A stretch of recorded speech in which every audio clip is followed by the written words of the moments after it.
Petroleum కొంటున్నాం, అమ్ముతున్నాం, అసలు ఏంటి ఇది? మనం కొన్ని కొనుక్కొచ్చుకుంటాం, మళ్ళీ మనం విదేశాలకు అమ్ముతున్నాం, మన కంపెనీలు ఏం చేస్తాయి అన్న దానికి సంబంధించి కొన్ని లెక్కలు నిపుణులు చెప్పేది ఏంటంటే, మన దగ్గర శుద్ధి చేసే ప్రతి క్రూడ్ ఆయిల్ రకాన్ని మనం వాడం, అందుకే ఎగుమతి కూడా జరుగుతుంది. భారత్ ఎక్కువగా మిడిల్ ఈస్ట్ నుంచి హెవీ ఆర్ స్టోర్ క్రూడ్ దిగుమతి చేసుకుంటాం. మన రిఫైనరీ చాలా అడ్వాన్స్డ్ ఉన్నాయి, అందుకే చవకైన క్రూడ్ తీసుకుంటాం, రిఫైన్ చేసి హై వాల్యూ ఫ్యూయల్స్ తయారు చేస్తాం, దేశ అవసరానికి మించిన వాటిని ఎగుమతి చేస్తుంటాం. మనం ఎక్స్పోర్ట్ చేసేది petrol, diesel, aircraft fuel, ATF, naphtha, pet coke.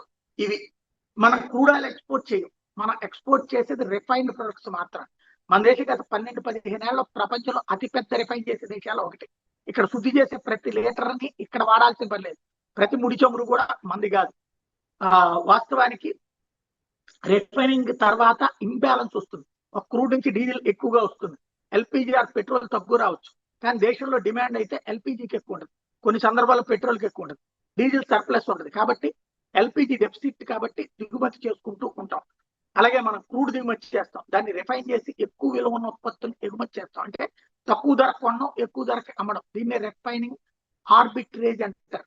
అలాగే మనకు ఇతర దేశాలతో దీర్ఘకాలిక ఒప్పందాలు ఉంటాయి, కొన్ని ఉత్పత్తులు విదేశాల్లో నుంచి మంచి ధర కూడా ఉంటుంది, మనం ఇష్టం వచ్చినట్టు ఎగుమతులు ఆపేస్తే తారీఖు ఆదాయం కూడా తగ్గుతుంది.